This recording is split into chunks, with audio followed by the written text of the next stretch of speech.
Hello there. Good afternoon. Happy Tuesday. Welcome to today's live Q&A today. It is Tuesday, September 9th when I am doing this call. And I'll be here with you guys for about the next half hour or so. Maybe we'll go longer if there's some good questions coming in. Welcome. Thanks for joining, everybody. I'm here to answer any questions today. Feel free to type your questions in the chat.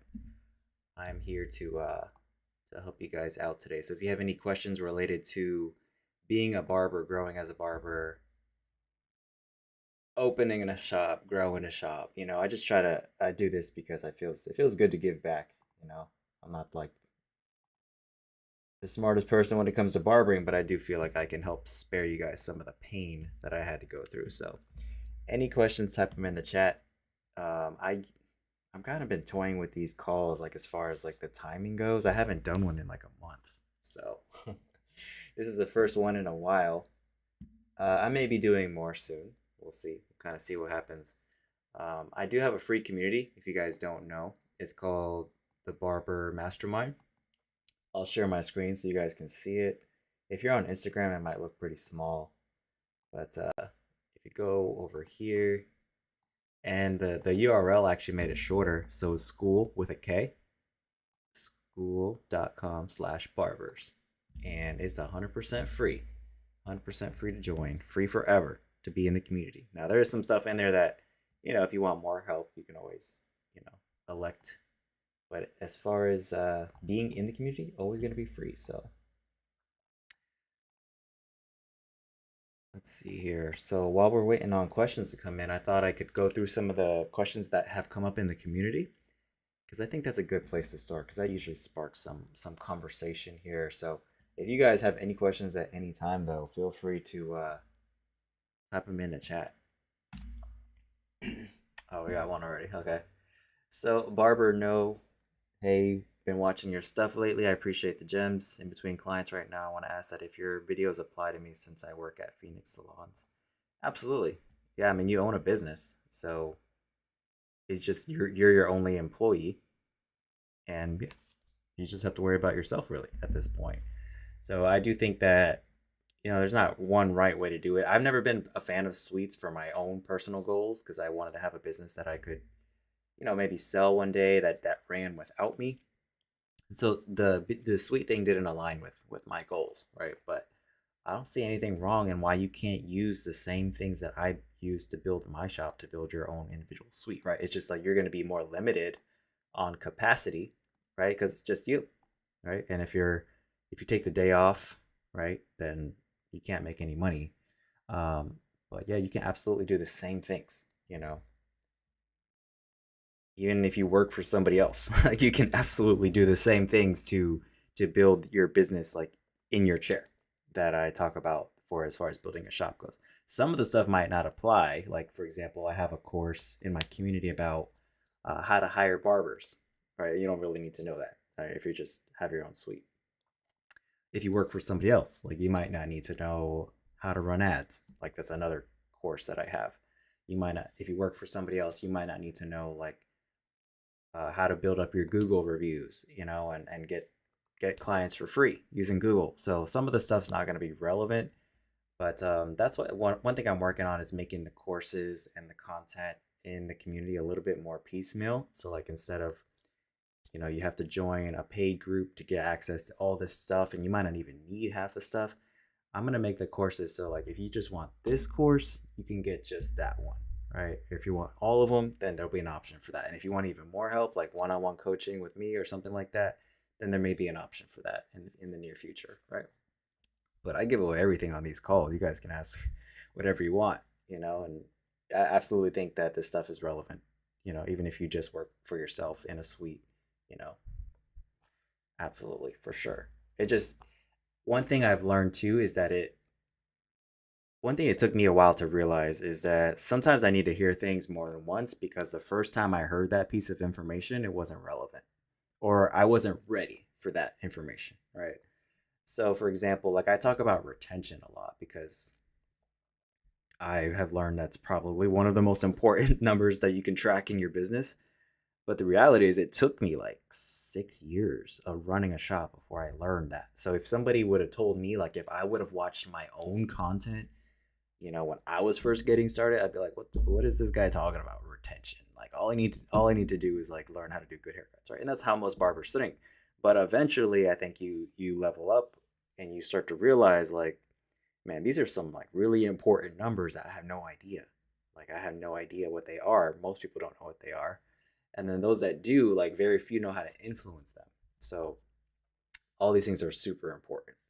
And I think that when I first started learning this stuff, I didn't get it at first. And then I started to realize, like, oh my gosh, like, if you kept every client that ever sit in your chair, you would never need clients again. That's retention, right? And if you know how to get clients on demand with marketing, and you have good retention, and you combine those two things, that's really powerful. And that's how you go scale to multiple locations. So you join the school group. Yep. Yeah, yes, sir. That's all the stuff's in there. I'm in there. There's other barbershop owners and barbers in there that are successful. Yeah, so yeah, feel free to go through the stuff in there and learn as much as you can, apply it. I'll just be one of those people though that like joins and then doesn't do anything afterwards, right? Or gets the course and like doesn't apply it, like, because nothing will work if you don't apply it. So I'm not saying that's the case with you, but I just see that happen a lot, right? Retention is big facts. I wanted to scale myself to move out of the sweet life. Yeah. I mean, why do you want to move out of the sweet life, I guess, is the question, because a lot of people like the sweet thing. If I were to give up on the barbershop altogether, I would probably do the sweet thing, but then I would hate the fact that I would lose the ability to do the things that I can do now. I can basically spend most of my week just thinking about how to grow the business. Where if I was the only employee, like a suite scenario, then that would be really difficult, right? Because nobody's generating revenue. So there's pros and cons, I think. There's no right or wrong way. But good question. Yeah, it absolutely applies. The stuff that I put out there absolutely applies. Well, not everything does, but a lot of the things that I talk about can just be scaled down if you work for yourself, right? It's a good question. Um, let's see here. So I'm gonna start going through as we wait on more questions to come in. I'm gonna start going through the community, see what kind of questions have come up. So somebody asked, how can I recruit barbers because they're opening a shop soon?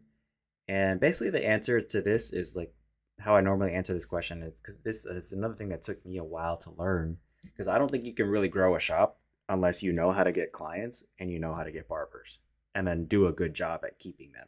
Both of those two groups. So I've realized basically that the same skill. This is why marketing is like a meta skill, because if you know how to get clients, well, actually, getting barbers is not that different from getting clients, like, because you can run ads to get barbers. I run ads to get barbers. um, and even when we're not hiring for barbers, when we're not even looking for barbers, we're constantly getting applications because we're always running ads to get clients. So barbers see those ads too. So even without trying to get barbers to apply with us, we still get applications because we're always looking for clients. So that in turn means that barbers are seeing our stuff, right? And we're not targeting barbers. It's just like our ads are targeting men within a 10-mile radius of our shop. So if there's a barber that's a male that meets that criteria, basically they're going to see our ad.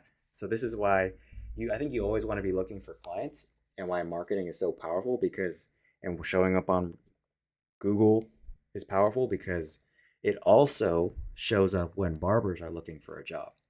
So, but also, the standard job boards like Indeed and of course social media all work. Indeed is probably my favorite platform because it's like the world's largest job board. So that's kind of where I would start. First, you gotta learn the skill of like attracting clients, because it's gonna be hard to get barbers to come work for you if your shop's slow.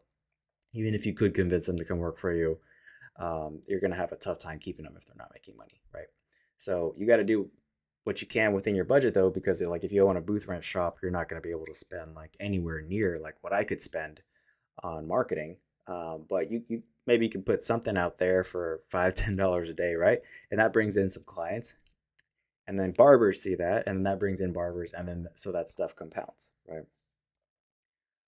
Another thing, I'm gonna have somebody help with the ads. Should I show him your methods to offload the work? No, I don't think so, man. Like I think so.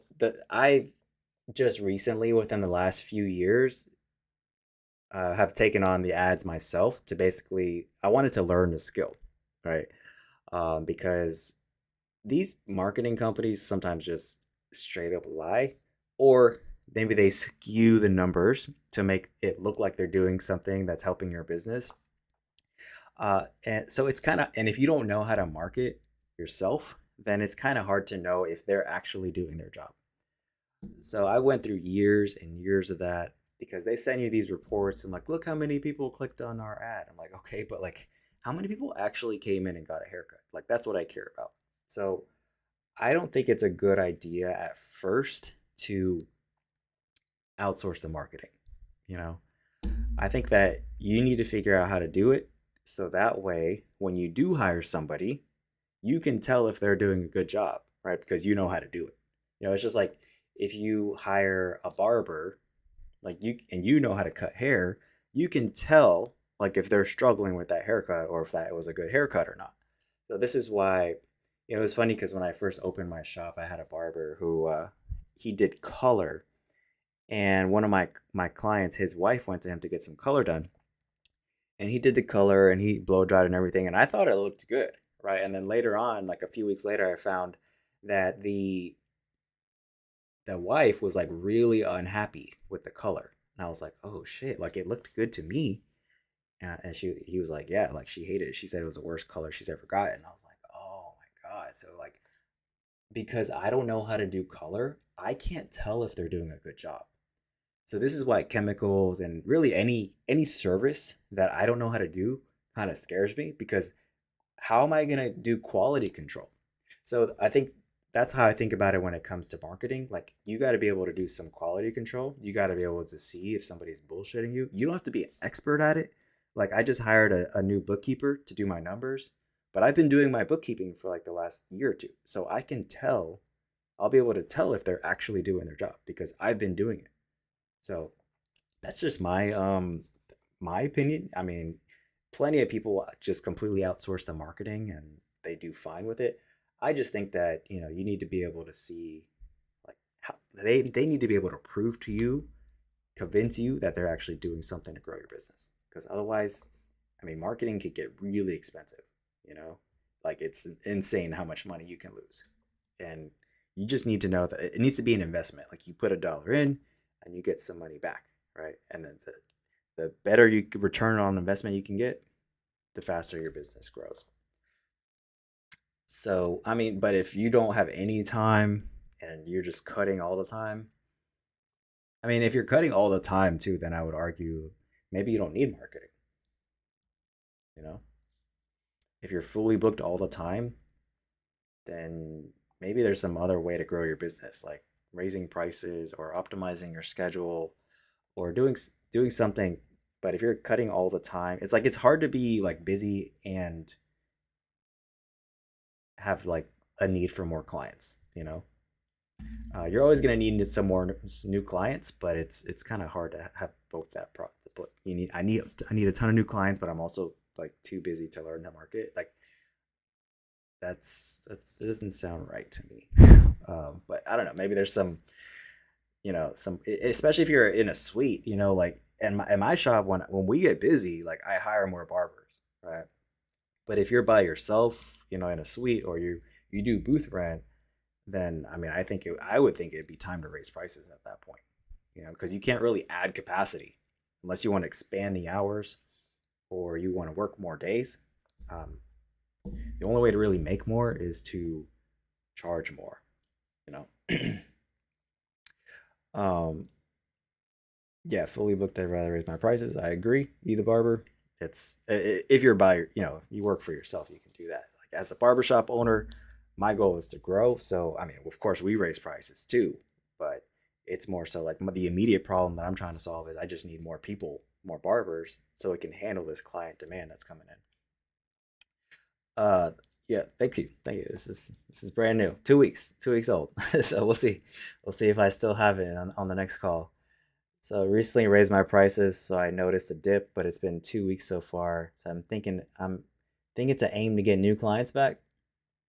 Well, anytime you raise prices, you're gonna lose clients.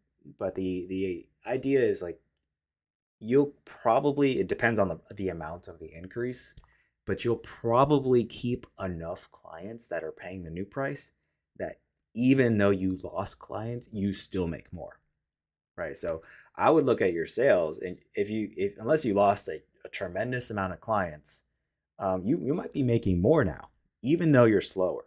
So you need to kind of compare, look at it that way, because the goal is to, I don't know, it sounds like the goal is to make more money.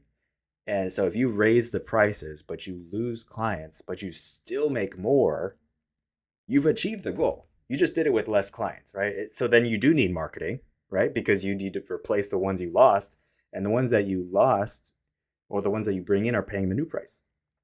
So that's a win, right? Because you kind of probably you probably lost some of the clients that you don't even like, right? It's because there's usually a correlation between people that are cheap and people that are difficult to work with. So when you raise prices, you sometimes lose the clients that you don't really like, anyways, right? But yeah, you absolutely need to know how to market for sure. At the very least, so that you can turn it on. I mean, I never turn it off. I think of marketing as a dial, not a switch. So like, I cut my marketing budget by like 70% last month, and it didn't affect us at all. Now we'll see this month. It hasn't been a full month yet. Actually, it's been right at a full month since I did that, but it hasn't really like slowed us down at all. Because we weren't really dependent on the ads for new clients, anyways. We got strong Google presence. We were the number one ranked shop in our city. We just won 2 awards. We won the best barbershop in Jacksonville. We won the best barbershop in Florida.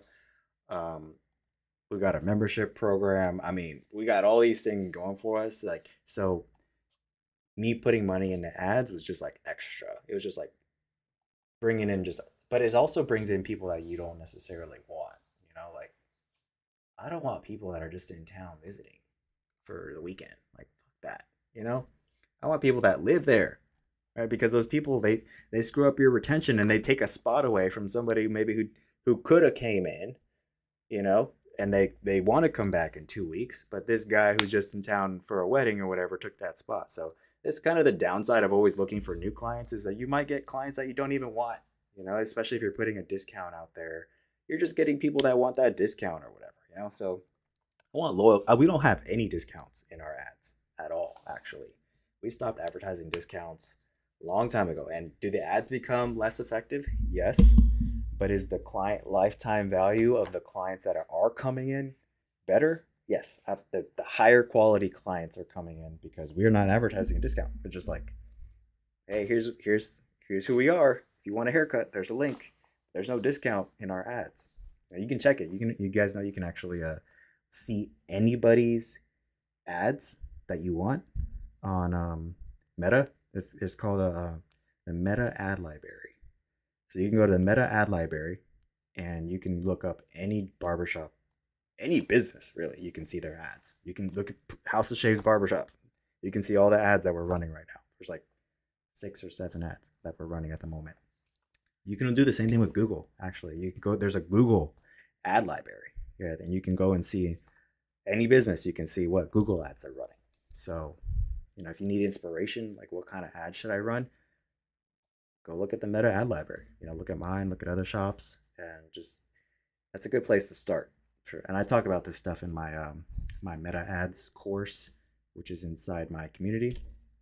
Being in the community is free, first of all, right? But not everything in the community is free. I'm just letting you guys know that, right? Because some people join and get mad at me, like, yeah, not everything is free in life, guys. The best stuff isn't free, I think.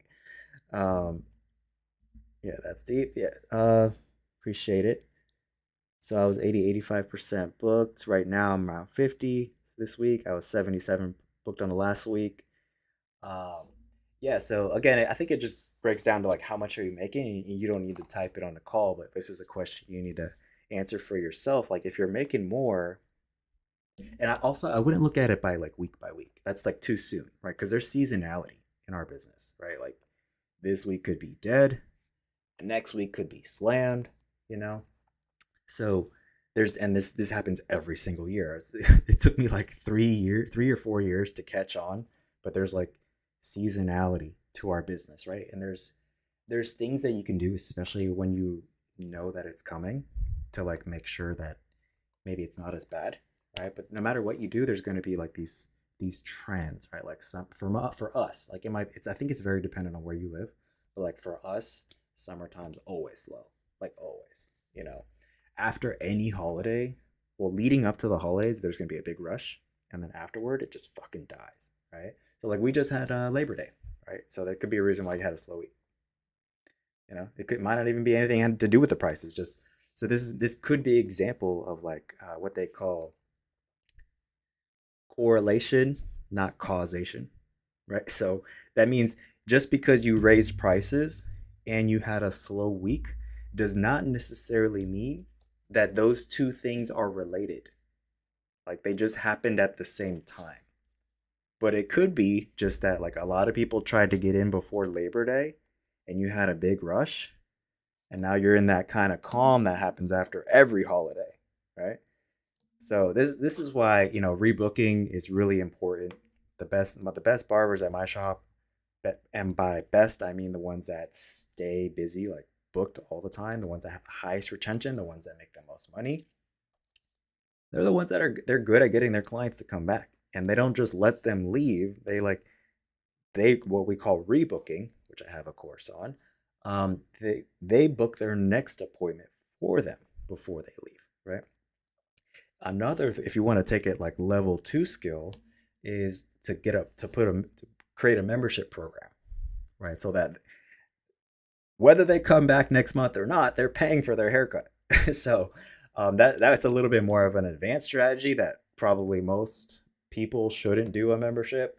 But for those that are ready and willing, that's something that it's not done yet, but I'm making another course on that right now about how I implemented a membership program in my shop, and that a membership and rebooking combined, and just good retention in general. You don't even have to do rebooking and memberships if you have good enough retention, but these things combined take what looks like this normally. If you look at your sales month by month, it looks like this every year, right? There's like busy months and there's slow months, but memberships take it and it goes a little like there's still going to be peaks and dips, but it's going to look a lot more flat if you have a way of basically ensuring that people are going to come back, right?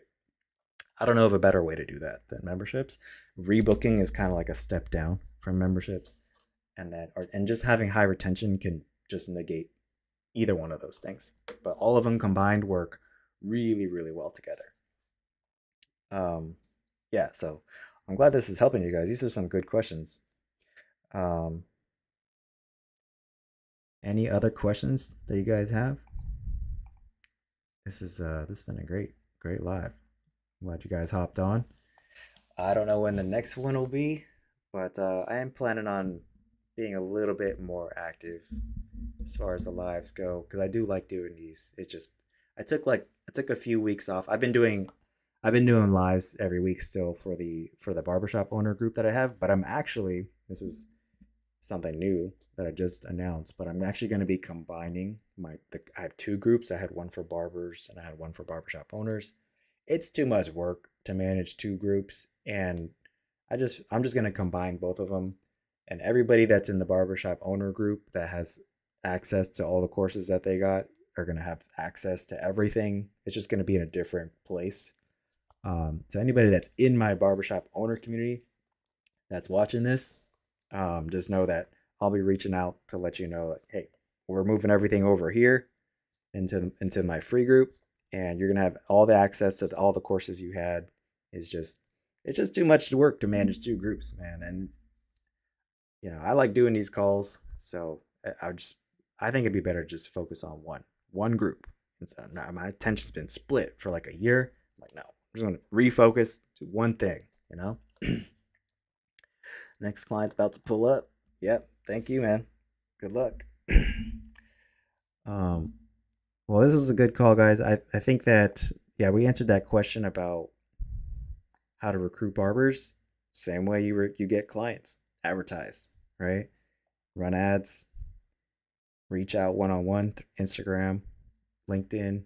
What other platforms can you reach out to people one on one?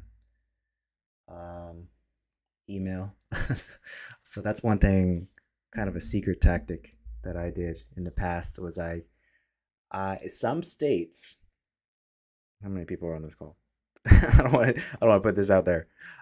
Some states, if you just ask them for a list of all the people of all the licensed barbers, cosmetologists in your city, they'll just give it to you. That's literally what I did. So this is like a little bit more of an advanced strategy, but what I did was I'm in Florida, so I asked the state of Florida. I was like, "Hey, can I have a list of all the licensed barbers?" And because it's public information, they're like, "Yep, where do you want me to send it?" I'm like, "Oh shit." So they sent me a list of every licensed barber and every licensed cosmetologist in Florida. So I don't even need everybody in Florida. What I did was I just filtered it by the people that are in my city, and then I put all of those people on a retargeting uh, campaign on Facebook and Instagram, so that only they see it, right? So this is why I said, like, if you know how to run ads, you can do almost anything you want. You can target. We've run ads for all kinds of shit. We run ads to win the best barbershop in Jacksonville, the best barbershop in Florida. Like I won that from because I used the same skills that I used to get clients. I just did it to get votes because it's not really about who's best. They're not like coming into our shop and checking like how good of our fades we're doing. It's about who gets the most votes. So you can win any competition that you want by getting enough votes, really, right? And we did all the other stuff. Like we asked in the store, and we had QR codes, and I sent out emails and text messages. But I ran the ads, and I could see how many people were clicking on the ads, and it was hundreds of clicks. I was like, oh shit. Yeah, you trying to win in your city? Yeah, I mean, anybody can win these things. Like it's not that hard unless you're competing against somebody who's equally as skilled in marketing as you, because it's really just a test. It's really not who's the best, it's who's the best at marketing, who's the best at getting votes, you know? So if you can run an ad to get clients, you can also run ads to win these competitions. And if somebody else wins this competition in next year, it's because they're better than me, or I just don't care. Like, and I wasn't really trying, you know, because I really don't care. Like, it is nice to be able to say we won. The team was super excited about it. They like had a party, whatever. But it really doesn't like bring clients in. So it's more like a, you know, what do they call it? Bragging rights. you know, yeah, it might help with some SEO because we got the backlinks and whatever. But it was just to see, like, it was to prove to myself that, like, maybe I do know something about marketing, because we won the best barbershop in Florida. I'm like, okay, so not only did we win the one in our city, but we beat out every other shop in our state. So I'm like, okay, maybe I do know what I'm doing. You know, I don't think I'm the best marketer in the world, but I was good enough to win. So yeah, that was fun. I'm gonna keep trying as long as I care. I'm probably not gonna care in the future because we'll have enough rewards, or I'll have enough things that are demanding my time and attention. But yeah, I think that if you can, you should try to win, and you don't have to run ads. You can just use your existing resources. Putting signs up in the shop, asking every single barber to ask their client, sending out an email blast. to everybody in your. That is the most underrated thing. Like, I I think barbershop owners are always and barbers are always looking for new clients, but like there is gold under your feet. You have probably, if you've been cutting hair for a few years, you probably have hundreds, if not thousands, of people in your database. And in about 30 minutes, you can send an email, if your software allows it, to everybody in that database. You'd be surprised. It's one of the highest leverage things you can do, right? Fuck trying to get new clients. I'm telling you guys, like, just get the same people to come back, right? New clients come and go. You want the people that already know you and like you and already sat in your chair to come back, right? And sometimes it's just as simple as sending an email or a text message or picking up the phone and calling them, and they're all in your system already, already there, waiting for you. Just look who hasn't been in a while. I wouldn't go any like sooner than, like 4 weeks. Anybody that hasn't been in 4 weeks or more, they should be getting a phone call, a text message, an email, and you could automate some of this stuff, but people can tell it's automated too. So you can always, I would recommend picking up the phone if you have time. If you have a receptionist, you can have them do this. Um, but we call it dialing for dollars. So reaching out to people that haven't been in a while, because it's easier to try to get some, and more profitable to just try to get somebody to come back than to always be looking for new clients. You don't want to be playing that game. What's your opinion from running ads for a personal page while working in somebody else's shop? So I don't think it's a bad thing. I will just say that when it comes to marketing, um, it's always about return on investment. So the question I would have for you is, do you think you can make your money back? Because it depends on your pay structure there. Um, because it's hard. Like I'm okay at ads. Like I would rate myself like on a scale of 1 to 10. I'm probably like a 4. You know, and it costs me right now. It's always fluctuating too because it depends on the time of year. But it costs me around $25 right now to get one new client. So, and our haircut price is 45. But when you factor in the cost of running the shop, we don't actually make anything on that first visit.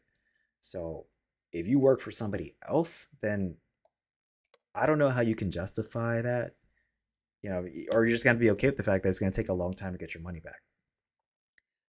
But if you do a booth rent, yeah, that makes sense, because you're probably going to make it back faster, right? But if you work for somebody else, it really just depends on, do you feel like you can make the money back quickly? Because if not, there's a really short course in my community called Instagram marketing, Instagram DM marketing. That's probably a better way to go, bro, because it's free. It just takes a lot of time. So you can either spend time when it comes to marketing, or you can spend money. So I think you spend what you have more of, right? So if you have time, you can get clients for free. Like, you don't have to spend. It's just my favorite way, and it's how I built my barbershop over the last 5 years. So I talk about ads a lot, but you don't have to run ads to build your shop.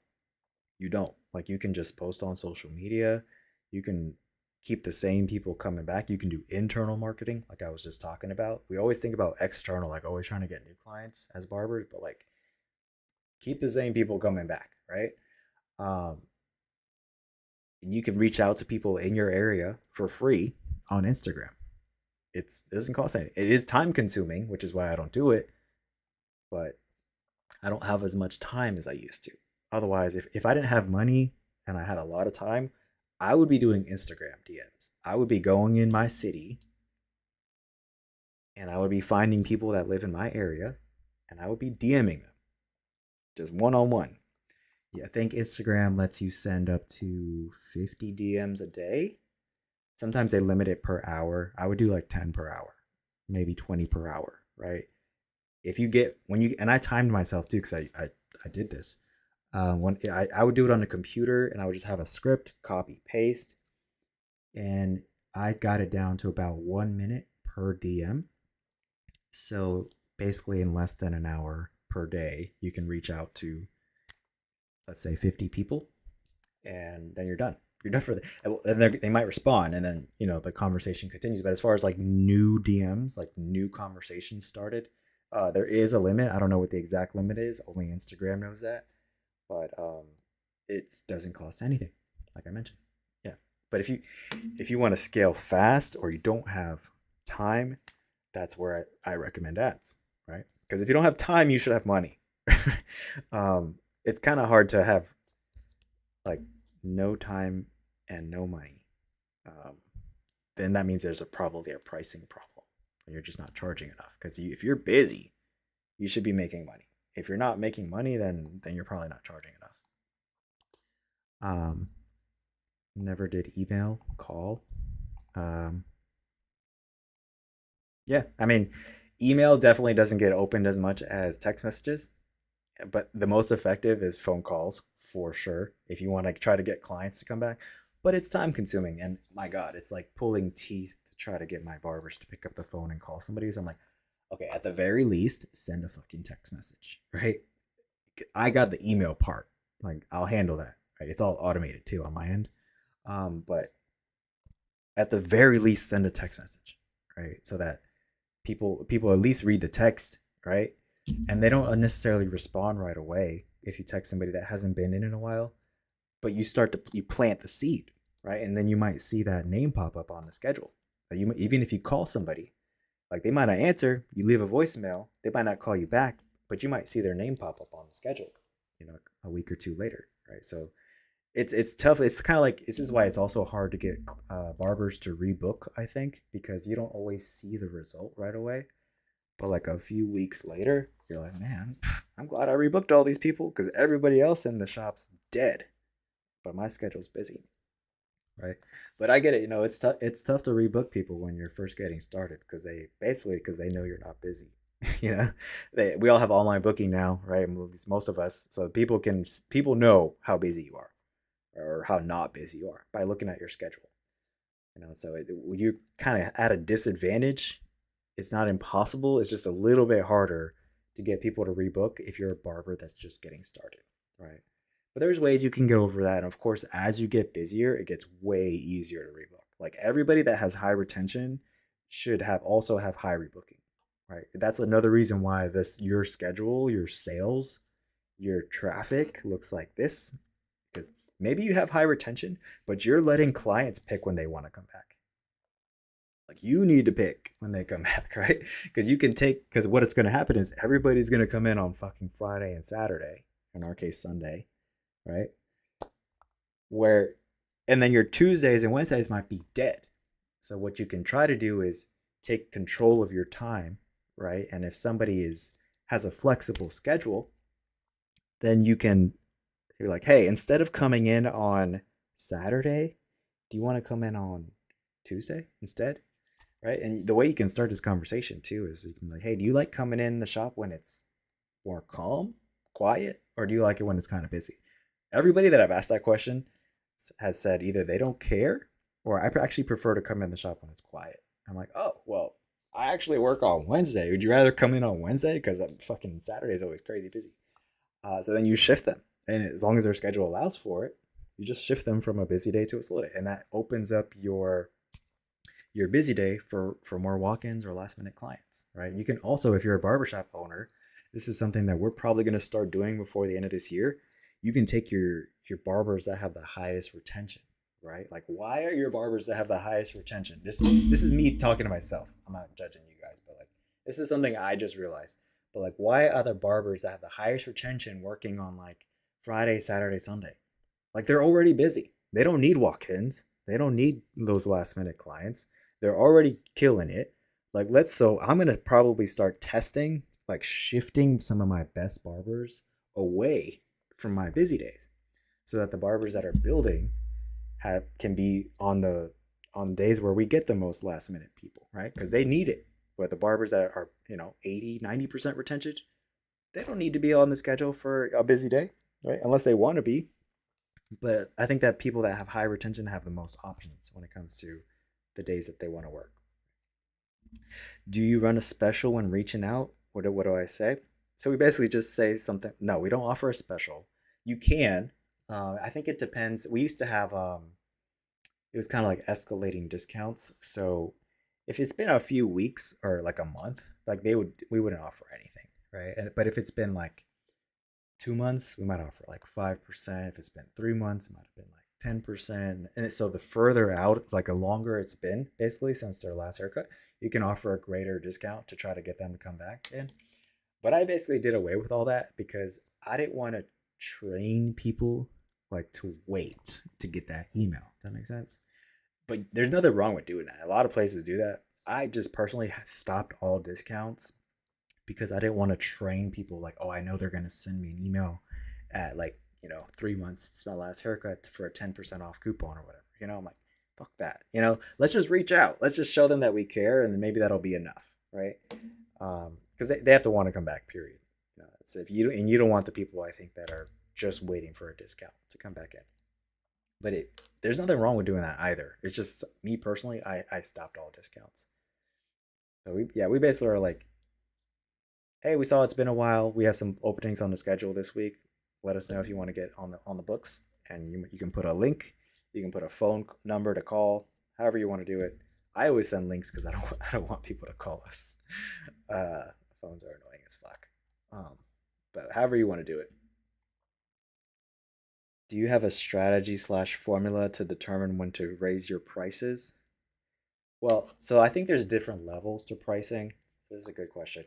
So I think most people kind of guess when it comes to pricing, at least from what I've seen, right? I've done this, so guilty as charged here. But a lot of people just guess, or they usually fall into like one or three buckets. They charge what their last place was charging. They charge like kind of the average of what everybody else is in the area is doing, or they charge what they feel like they're worth, right? All three of those and summarized to be basically, you guessed, like you have no idea what you should be charging, right? The only way to really know like this, and so this would be like level one, is the only way to really know what you should charge is to do the math, and I have a course on this, of course, right? But you do the math to see what does your business need, what do you need to make per hour, right? And then that's what you charge. You got to factor in all your costs. How much does it cost to run your business? How much does it cost to pay your barbers, pay yourself as the owner?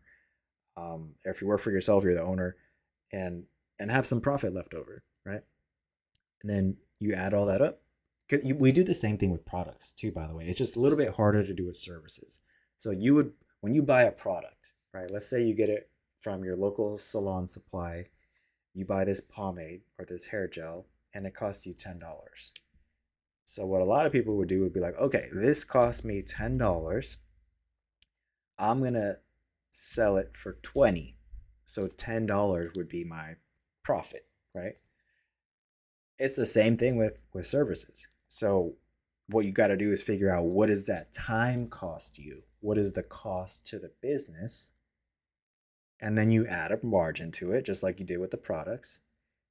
And then you come up with your price. So that's like level one. I think level two is kind of like what we're starting to get into in my shop, which is basically supply and demand type pricing.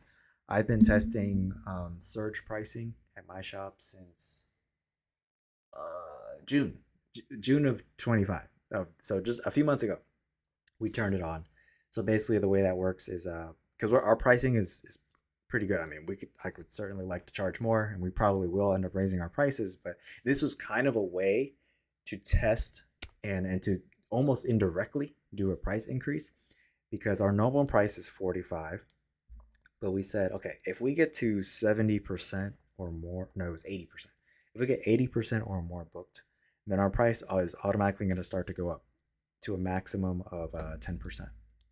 So if it was $45, it might go to 46, and then it might go to 47, but it won't go any higher than 49.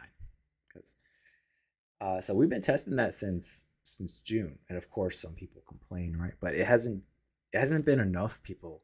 Actually, a lot of people, like, I don't know, my clients are really cool, but a lot of people like understand it. Like, yep, that makes sense. But we're like, hey, if you want to get around this, you can either rebook before we get to 80% booked.